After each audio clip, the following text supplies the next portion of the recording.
오늘 우리 옆사람과 이렇게 인사를 나누며 교제하는 시간을 갖겠습니다. 하나님은 당신을 귀히 여기십니다. 평소에 가까이 지내는 목사님이 계신데 그 목사님에게 이런 이야기를 들었습니다. 이 목사님이 예배당을 건축하는 그 기쁨을 누리는 동시에 하나밖에 없는 아들이, 어린 아들이 교통사고로 죽은 거예요. 성전 건축하고 그 기쁨에 겨워야 하는데 하나밖에 없는 아들이 교통사고를 잃었으니 목사님 부부가 겪는 그 고통은 말로 다 할 수 없었어요. 근데 문제는 아들을 잃은 고통 못지않게 그들 목사님 부부를 힘들게 했던 게 뭐냐 하면 사람들의 말인 거예요. 그 동네 사람들이 수근수근 거리기를 뭐라고 말하냐면 저 교회는 저주받은 교회다. 하나님이 어떻게 사랑하시면 그 아들 하나 지켜주지 않겠느냐. 저 교회는 저주받은 교회니까 절대로 저 교회 가면 안 된다. 그래가지고 주일학교 어린 애들도 못 나가게 하는 거야. 그 교회를. 저주받은 교회라고 그러니까. 아들을 잃은 것보다 더 큰 고통. 저 교회는 저주받은 교회다. 그래 목사님이 내가 이 교회를 접어야 되나 목회를 그만둬야 되나 그런 갈등을 겪어야 했다고 해요. 하지만 하나님이 다시금 은혜를 주셔서 눈물로 기도하고 열심히 전도하고 하나님이 그 목사님 부부의 눈물을 닦아주시고 교회를 부흥시켜 주시는데 그 지역에서 가장 큰 교회로 하나님이 성장시켜 주시고 지금은 저주받은 교회가 아니라 복 있는 교회라고 소문이 나가지고 하나님이 그 상황을 역전시켜 주신 거야. 동네 사람들이 저주받은 교회다. 그러던 그 교회가 지금은 복 있는 교회가 돼서 바뀌어졌어요. 우리가 이 땅에 살면서 겪는 아픔 중에 하나가 있다면 사람 때문에 겪는 고통이 아닐까 싶어요. 사람들의 말, 없는 말 만들어가지고 중상모략할 때 그때 겪는 그 고통은 참 견디기 어렵습니다. 더욱이 하나님의 이름을 모독하면서까지 내가 믿는 하나님이 어디 있느냐 뭐 이렇게 내가 하나님 잘 섬기는데 되는 일이 왜 없냐 그러면서 내가 고난당할 때 사람들이 수근거릴 때 내가 병들었을 때 사람들이 수근수근거리고 사업이 어려울 때 나를 향하여 수근수근거리고 너 하나님 믿는다며 그러면 하나님이 너를 복되게 해줘야지 왜 내 인생에 이렇게 고난이 많아? 왜 이렇게 내 인생에 환난이 많아? 정말 하나님 살아계신 거 맞아? 사람들이 나를 비난할 때 다윗이 이 시편에 기록한 것들이 참 많습니다. 그런데 다윗이 기록한 시편에 한결같이 나오는 단어들이 있어요. 원수라는 단어입니다. 원수. 그래서 다윗이 시편 3편 7절에도 이렇게 말해요. 여호와여 일어나소서 나의 하나님이여 나를 구원하소서 주께서 나의 모든 원수들의 뺨을 치시며 악인의 일을 꺾으셨나이다. 시편 5편 8절 여호와여 나의 원수들로 말미암아 주의 의로 나를 인도하시고 시편 6편 10절에도 내 모든 원수들이 부끄러움을 당하고 심히 떨미요 시편 7편 5절에도 원수가 나의 영혼을 쫓아 잡아 내 생명을 땅에 짓밟게 하고 시편 8편 2절에도 주의 대적으로 말미암아 어린아이들과 젖먹이들의 입으로 권능을 세우시며 이는 원수들과 보복자들을 잠잠하게 하려 하심이니이다. 시편 9편 3절 내 원수들이 물러갈 때 주 앞에서 넘어져 망함이니이다. 하여튼 다윗이 지은 시편들에는 항상 나오는 단어가 뭐냐면 원수들. 뭐 너무 많아서 다 열거할 수가 없어요. 시편 22편 7절 8절에는 이렇게 말합니다. 나를 보는 자는 다 나를 비웃으며 입술을 비죽거리고 머리를 흔들며 말하되 그가 여호와께 의탁하니 구원하실 걸, 그를 기뻐하시니 건지실 걸 하나이다. 이처럼 다윗은 인생을 살면서 사람 때문에 시기하고 질투하는 원수들 때문에 아주 힘겨운 삶을 살아요. 왜 다윗에게 원수가 많습니까? 왜 이렇게 다윗을 힘들게 하는 대적들이 많습니까? 그것은 다윗이 하나님을 신실하게 섬기는 신앙의 사람이었기 때문이에요. 다윗의 인생이 승승장구하고 형통하는 삶을 살았기 때문이에요. 제가 군대에 가가지고 매도 맞고 수없이 얼차례를 받고 시달림을 받은 이유가 있어요. 투철한 신앙심을 가지고 있었기 때문이에요. 술, 담배를 안 하는 것 때문이에요. 주일이 되면 반드시 나는 교회를 가야만 했습니다. 회식 자리가 되면 술, 담배 반드시 안 먹었습니다. 이게 눈에 가시같이 여기던 고참이 나를 얼마나 괴롭히든지 진짜 원수 같은 사람이 있었어요. 이름도 안 잊어먹어 지금도. 얼마나 나를 힘들게 했든지 언젠가를 한번 꼭 만나고 싶어요. 너무너무 나를 괴롭히는 거야. 정말 원수 같은 사람이야. 그래 나는 화장실에 가서 앉아서 쪼그리고 기도하고 어디 기도할 때가 있어야지. 그러니까 화장실에서 앉아서 기도하고 하나님께 기도하면서 근무 쓰면서 기도하고 하나님께 기도하는데 하나님이 때가 되니까 그 원수의 고통에서 나를 건지시려고 하나님이 그 부대에서 나를 떼내가지고 연대교회로 발령을 내주신 거야. 그때 진짜 내 입에서요. 내 잔이 넘치나이다. 그 고백이 절로 나오더라고. 오늘 이 다윗의 고백이 내 고백인 것 같아.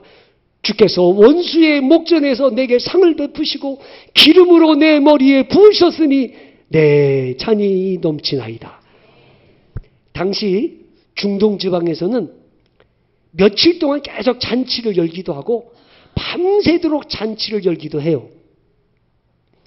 잔치를 열면서 주인이 손님들에게 돌아가면서 이렇게 포도주를 따라줘요. 잔에다가. 그런데 그만 돌아가도 좋은 손님에게는 잔이 비어도 포도주를 안 따라줘요. 무슨 뜻이죠? 이제 돌아가셔도 좋습니다. 그런 뜻인 거예요. 그런데 이 손님은 밤새도록 얘기하고 싶어. 정말 소중한 사람이야. 사랑하는 사람. 그런 사람에게는 잔이 비자마자 포도주잔을 따라서 가득히 잔을 채워주는 거야. 왜? 가지 말고 남아서 밤새도록 나와 함께 있어줬으면 좋겠습니다. 그런 뜻인 거예요.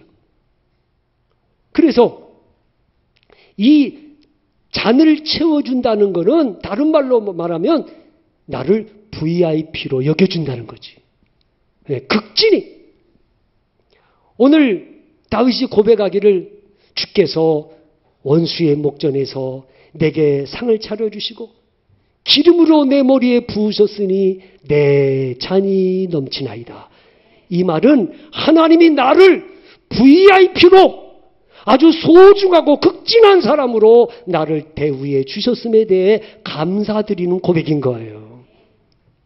다윗이 그동안 원수들에게 조롱당하고 비웃음당했잖아요. 네가 믿는 하나님 어디 있느냐?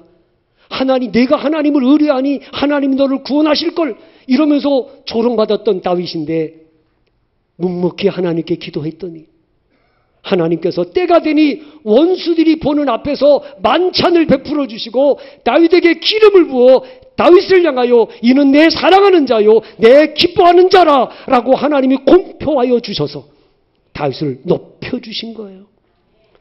이 주님의 사랑에 감격해서 내 잔이 넘치나이다 라는 고백을 하게 된 것입니다. 예수님께서 십자가에 달리셨을 때도 예수님이 조롱당하고 비웃음 당했습니다. 그가 남은 구원하였을 때 자기는 구원할 수 없도다. 지금 십자가에서 내려올지어다. 그리하면 우리가 믿겠노라. 그가 하나님을 신뢰하니 하나님이 원하시면 이제 그를 구원하실지라.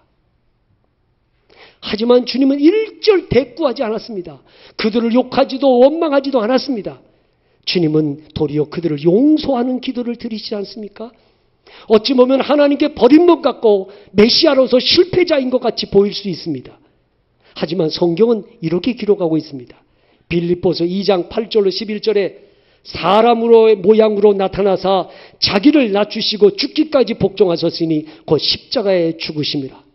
이러므로 하나님이 그를 지극히 높여 모든 이름 위에 뛰어난 이름을 주사 하늘에 있는 자들과 땅에 있는 자들과 땅 아래에 있는 자들로 모든 무릎을 예수의 이름에 꿇게 하시고 모든 입으로 예수 그리스도를 주라 시인하여 하나님 아버지께 영광을 돌리게 하셨느니라. 이것을 아셔야 합니다. 하나님은 결코 그 백성을 버리지 않으시고 조롱받고 멸시받도록 내버려 두지 않으신다는 거예요. 때가 되면 이는 내 사랑하는 자요 내 기뻐하는 자라는 증거를 보여주시고 하나님이 나를 사랑한다는 것을 하나님이 드러나게 해주신다는 것입니다. 요셉을 한번 생각해 보세요. 요셉. 형제들에게 미움받아가지고 노예로 팔려가고 보디발의 아내에게 누명을 쓰고 억울하게 감옥에 가지 않습니까? 사람들이 얼마나 조롱했겠어요? 하나님 잘 믿는다고 그러더니 꼴 좋다. 네가 그렇게 하나님 잘 믿으면 잘 돼야지. 네가 노예의 신세로 갔다가 이제는 죄수 신분이 돼서 감옥까지 가고 네 인생 이제 끝났다. 조롱하고 비웃었을 거예요. 하지만 요셉은 늘 하나님을 신뢰하고 의뢰했더니 때가 되니 하나님이 요셉으로 하여금 바로 왕의 꿈을 해석하게 하시고 애굽의 국무총리 자리에 올려주셨을 때 그를 비웃던 원수들이 요셉 앞에 무릎을 꿇고 그들이 후회가 막심하여 부끄러워 얼굴을 들지 못했을 거예요. 이걸 아셔야 돼요. 하나님은 반드시 하나님의 백성들이 멸시받도록 하나님의 이름이 비웃음을 받도록 내버려 두지 않으시고 때가 되면 하나님이 반드시 하나님의 사람들을 높여주시고 존귀하게 만들어주시고 하나님의 이름이 영광을 받으시도록 역사해 주신다는 걸 아셔야 합니다. 혹시 여러분들 중에 고난 중에 있고 나를 비웃고 조롱하는 사람들이 있다면 그것 때문에 넘어지지 마시고 끝까지 하나님을 신뢰하면 때가 되면 하나님이 나를 존귀하게 만들어주세요. 내 머리에 기름을 부으시고 내가 사랑하는 자다, 내가 기뻐하는 자다라는 증거를 하나님이 보여주실 것입니다.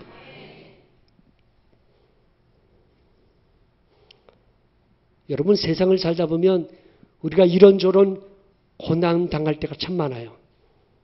사람들에게 비난받고 조롱받을 때도 있고 믿었던 사람에게 배신당할 때도 있고 아무 잘못도 없는데도 억울하게 누명을 쓰고 피해를 당할 수도 있어요. 때로는 시기질도 받아가지고 중상모략을 당할 때도 있어요. 그럴지라도 묵묵히 하나님을 바라며 하나님을 의지하면 하나님께서 나를 잊지 아니하시고 모든 사람들이 보는 앞에서 나를 존귀하게 만들어주시고 내 억울함을 풀어주셔서 내 잔이 넘치나이다 라는 고백을 하게 만들어 주십니다. 20여 년 전에 쓰여진 책인데 내 잔이 넘치나이다 라는 실화 소설을 정연희 권사님이 쓰신 책이 있습니다. 이 책은 6.25 전쟁 당시 거제도 중공군 포로 수용소에서 그 포로들의 발을 씻기고 헌신적으로 환자들을 돌보다가 27살의 나이에 세상을 떠난 맹의순이라고 하는 젊은 청년에 대한 실화를 쓴 책입니다. 내 잔이 넘치나이다. 이 맹의순이라고 하는 청년은 부유한 장로의 아들로 태어나서 조선신학교를 다니며 남대문교회 전도사로 섬기고 있었습니다. 그러다가 6.25 전쟁이 발발한 거예요. 그리고 피난을 가는데 인민군 폐잔병으로 오인받아가지고 붙잡혀서 거제도 중공군 포로 수용소로 끌려간 겁니다. 억울하죠. 예? 교회 전도사인데 인민군 폐잔병으로 붙잡혀서 미군들에게 붙잡혀가지고 그래가지고 거제도 중공군 포로 수용소 끌려갔어요. 그것에서 그는 불평하면서 원망하면서 신세한탄으로 살지 않았습니다. 맹은수는 그곳에 끌려가서 이렇게 생각했습니다.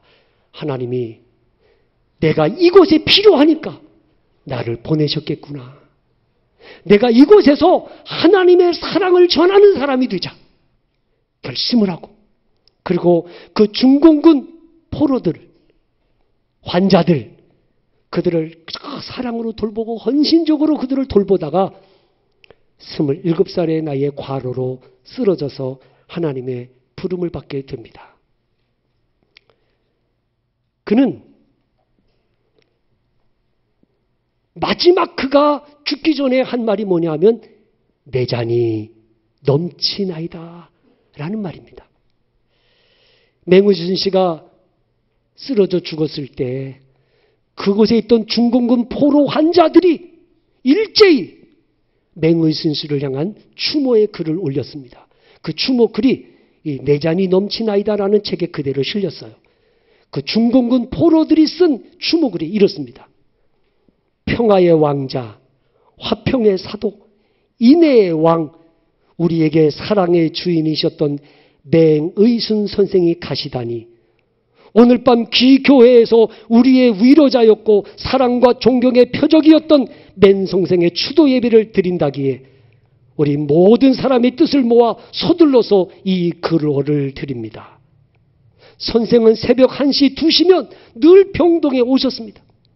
초저녁에 진료와 간병을 맡았던 사람들도 모두 물러가고 중환자들이 심하고 무거운 고통에 시달리는 그 시간에 맹선생은 고통을 다스리는 천사로 우리들 앞에 오시는 것이었습니다. 맹선생은 하늘에서 보낸 천사였습니다. 마지막 환자를 다 씻기고 눈물을 닦을 생각도 하지 않고 시편 23편을 우리말로 중국말로 더듬더듬 읽어주셨습니다. 다 봉독하신 뒤 높은 곳을 바라보면서 다시 한번 말씀하셨습니다. 내 잔이 넘치나이다. 내 잔이 넘치나이다. 우리는 그의 얼굴을 보며 그 말씀을 따라 외웠습니다. 내 잔이 넘치나이다. 내 잔이 넘치나이다. 선생은 마지막 환자를 씻겨낸 물통과 대야를 들고 일어섰으나 그대로 그 자리에 쓰러지셨습니다. 미국인 의사들이 달려오고 앰뷸런스가 와서 선생을 실어간 뒤 우리는 자책하며 울었습니다. 염치 없는 우리들이 선생의 생명을 빼앗았다. 우리가 선생을 돌아가게 했다고. 그러나 이제 우리는 맹선생을 만나기 위해서라도 예수 안에 있어야 한다는 것을 깨닫고 있습니다. 그렇습니다. 우리는 이제 버려진 것이 아니라는 것을 알고 있습니다. 우리는 맹선생과 함께 주님 안에 있습니다. 그러나 우리는 모두 통곡합니다. 거제리 포로 수용소 중공군 병동의 환자 일동. 이렇게 글을 쓴 거예요. 전쟁이라는 비극, 억울하게 포로 수용소에 갇힌 분노, 환자들을 돌봐야 하는 수고, 그에게는 감사거리란 하나도 없는 것처럼 보였음에도 불구하고 언제나 내 잔이 넘치나이다라고 그는 고백을 했습니다. 무엇이 그로 하여금 그 암울하고 절망적인 상황에서도 내 잔이 넘치나이다라고 고백할 수 있게 한 것입니까? 그는 중공군 환자들, 팔 잘려나간 사람, 다리 잘린 사람, 눈을 잃어버린 사람, 살점이 달아난 사람, 동상으로 살이 문드러진 자들을 돌보면서 주님의 사랑을 깨닫게 됩니다.